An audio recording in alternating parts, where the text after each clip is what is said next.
Assalamualaikum warahmatullahi wabarakatuh. Perkenalkan, kita dari Universitas Pancasila, Fakultas Ekonomi dan Bisnis.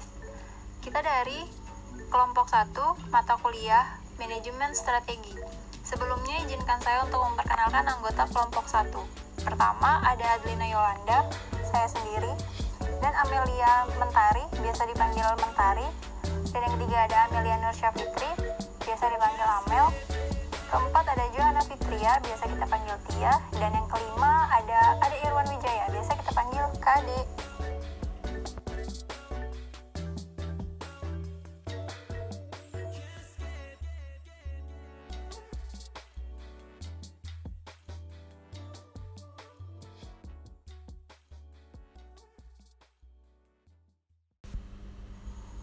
Di sini kita akan membahas tentang strategi diversifikasi.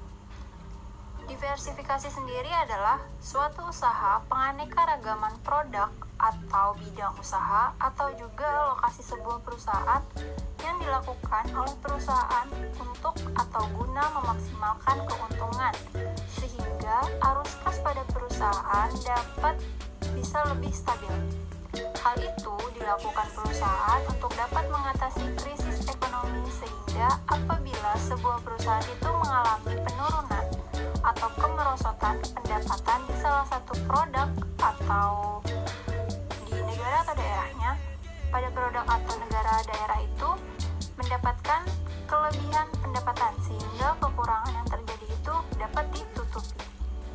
Menurut Philip Kotler, diversifikasi merupakan salah satu cara untuk meningkatkan kinerja bisnis yang ada dengan mengidentifikasi peluang untuk menambah bisnis menarik yang tidak berkaitan dengan bisnis perusahaan saat ini. Diversifikasi sendiri memiliki tujuan kenapa perusahaan melakukannya. Nah, biasanya perusahaan melakukan diversifikasi kepada produknya pada umumnya berkaitan atau berhubungan terhadap dua hal penting, yakni peningkatan keuntungan dan pembagian resiko. Dan terdapat 3 tujuan di luar dari dua hal penting itu, yaitu yang pertama ada meningkatkan pertumbuhan bila pasar atau produk yang ada telah mencapai tahap kedewasaan dalam produk life cycle. Yang kedua, menjaga stabilitas dengan jalan menyebarkan fluktuasi laba. Dan yang ketiga, meningkatkan kredibilitas di pasar modal. Harbert dan juga Ripper menyatakan diversifikasi dilakukan dengan beberapa tujuan, diantaranya A. Pertumbuhan nilai tambah. Tujuan ini dapat dipenuhi pada saat investasi yang dilakukan sebuah perusahaan memberikan laba atau juga keuntungan untuk perusahaan. Misalnya mengakuisisi perusahaan yang memiliki sumber daya strategis seperti pemasok yang memproduksi bahan baku utama perusahaan atau juga merupakan distributor yang sudah memiliki saluran distribusi yang luas.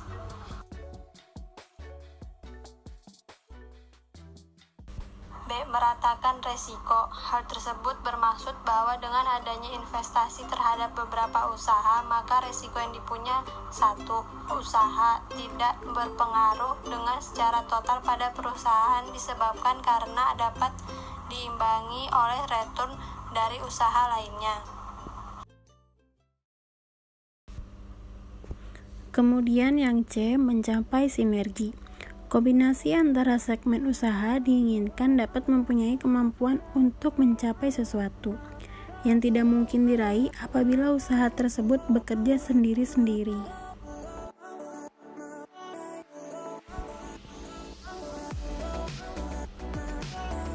Lalu yang D, mengendalikan pemasok dan distributor.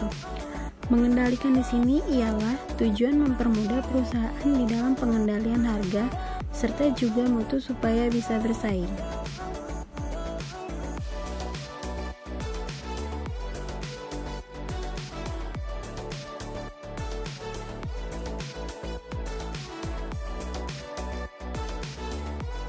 E. Pemenuhan ambisi dari personel manajer. Hal tersebut berhubungan atau berkaitan dengan penghargaan yang akan diterima oleh manajer tersebut. Pada saat perusahaan itu melakukan diversifikasi usaha, maka ruang lingkup tugas manajer juga seringkali semakin besar.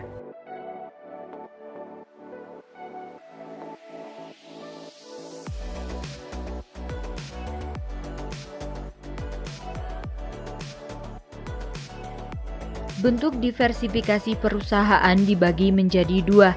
Yang pertama, diversifikasi vertikal. Bentuk diversifikasi vertikal ini merupakan diversifikasi dari atas ke bawah, bahwa tiap-tiap perusahaan secara bebas memasarkan produknya, tidak harus ke bawahnya. Misalnya, sebuah perusahaan peternakan tidak harus hanya menjual hasil ternaknya saja ke perusahaan kulit milik orang lain, bisa juga ke sebuah perusahaan olahan kulit yang lainnya, bahkan juga pesaing.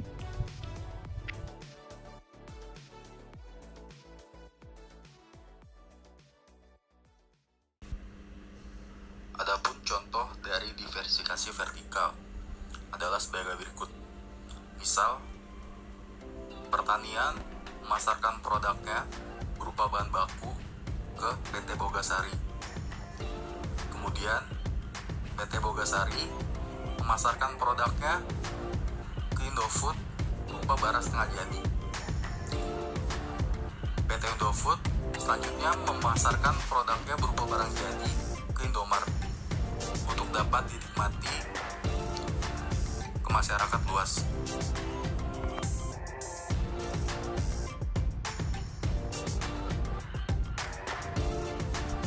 Diversifikasi horizontal.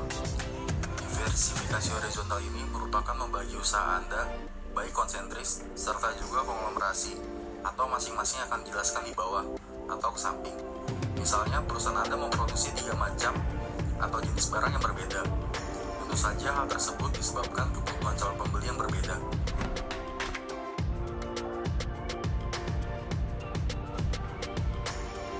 Contoh lain dari diversifikasi horizontal yaitu pada perusahaan Yamaha.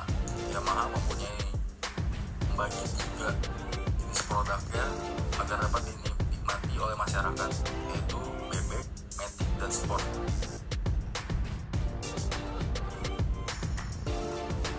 Manfaat diversifikasi bagi suatu perusahaan diantara sebagai berikut. 1. Meningkatkan profitabilitas serta daya saing. 2. Dengan memiliki perusahaan atau investasi pada segala macam jenis produk akan mencegah pesaing untuk memonopoli pasar. Selanjutnya terdapat juga mempersempit ruang gerak para pesaing baru. Ketiga, meminimalisir resiko. 4. Resiko itu selalu ada di seluruh aktivitas hidup. Hal itu juga yang selalu menjadi ancaman bagi sebuah perusahaan. Dengan adanya diversifikasi ini, maka secara tidak langsung akan mengurangi dampak resiko pada masa yang akan datang. Kelima, apabila satu unit usaha mengalami kerugian, bahkan nyaris gulung tikar, masih terdapat unit usaha lainnya sehingga masih bisa survive. Sekian presentasi dari kelompok kami. Kurang lebihnya mohon maaf. Wassalamualaikum warahmatullahi wabarakatuh. Terima kasih.